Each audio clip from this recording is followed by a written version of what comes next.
How's it going, guys? It's me, Ritchie from the Puppet Geek and MMGN.com, and this is Richie's Corner, where I talk about all the gaming news and tech and anything what really interests me today. Now, before we actually get started, this was actually going to be called 2-Minute Noodle News, where I actually talk about the news during the week within a time frame of making 2-minute noodles. Now, if you actually like that concept, leave a comment down below on what you think about it, and let's get into this. So since everyone is talking about E3, everyone is saying this one's going to be probably one of the biggest ones yet. With 2 next-gen consoles coming out, you're trying to figure out which one to choose, the Xbox One or the PS4, trying to weigh the cost. Now, it's really hard to say because we don't know much about the consoles, except besides how Microsoft has really dug their own grave with the Xbox One, but we're still yet to find out what the PS4 is going to be like.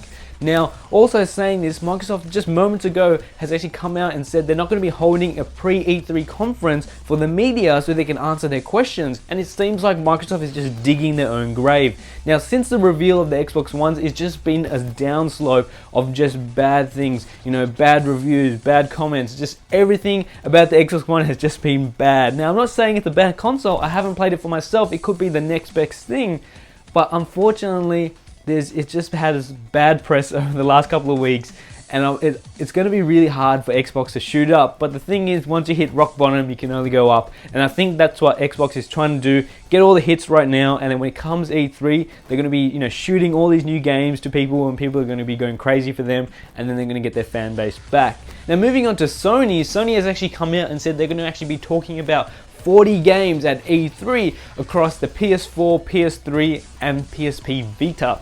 Now, one thing about the PSP Vita, which some people don't know, is Sony has actually said to all its developers is that all the games to come to the PS4 have to be, playable on the PSP Vita. So that's via remote play, and I think that's going to be one of the best things about the PSP Vita. Now, I don't own one, but that's like one of the things why I would want to get one. So now it seems like the Wii U situation where if someone wants to watch TV, I can actually take my PSP Vita, go play the games straight on there. But at the same time, most elderly people out there would have their own setup like this and really not going to be disturbed by anyone. So it's just you're trying to see, is it really worth it? Is it not? I'm not too sure. Now, moving on to apps, in particular Vine. Now, if you don't know what Vine is, it's basically Instagram for video.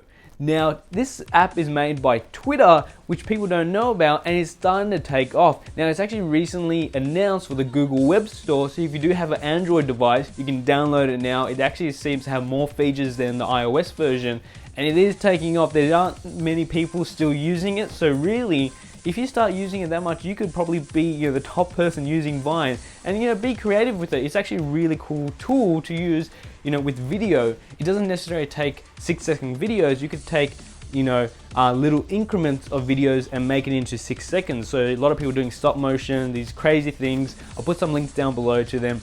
Some of the videos are really creative and really wonderful. You can also add me on Vine if you want. I'll put a link down below to that. Now, one of my all-time favorite games for the iOS is Plants vs. Zombies. Now, if you've been living under a rock for the last couple of days, you would know that they actually announced Plants vs. Zombies number 2. It's about time, and it is about time since they released a sequel to the franchise, because it's probably one of my all-time favorite games, and if you haven't played it, I recommend you downloading it now for the iOS, PC, Mac, and also Android. You've got everything all covered, so there is no excuse not to play this game. It's quite an addictive game. It's a quite simple game also, and it's been out for ages now, and I think it is about time since they released number 2. Now, moving on straight forward to Plex. Plex has come out on their blog saying that you can actually download the Plex client for your Apple TV 2 and Apple TV 3 without jailbreaking it. I reckon that is quite amazing. I'll put a link down below to their blog on how you can do it. It's quite simple. I recommend you, if you do have Apple TV, do it, because it's a whole new experience. You do have to run a server off your computer where you host all the movies and TV shows. But for something like that, I think it's completely worth it. I do it all the time, and I think it's just a peace of mind when I don't actually have to jailbreak anything. Anyway, guys, I hope you enjoyed this video. I know it was a bit fast and quick, but hopefully we'll change up a few things. You can leave your comments down below on what I can do to improve, or if you want 2-minute noodles news, I can do that also. As the title suggests, Richie's Corner, hence I'm in a in a corner, I can go back to my usual setup if you want. But you know, this is nice. I like my my study room. You can see all the, you know, my console collection and some posters. I got these stickers the other day. They actually, if anyone remembers, Asteroids. Great game. I'll put a link down below where you can play that game too. Anyway guys, I'll catch you guys later and see you next time.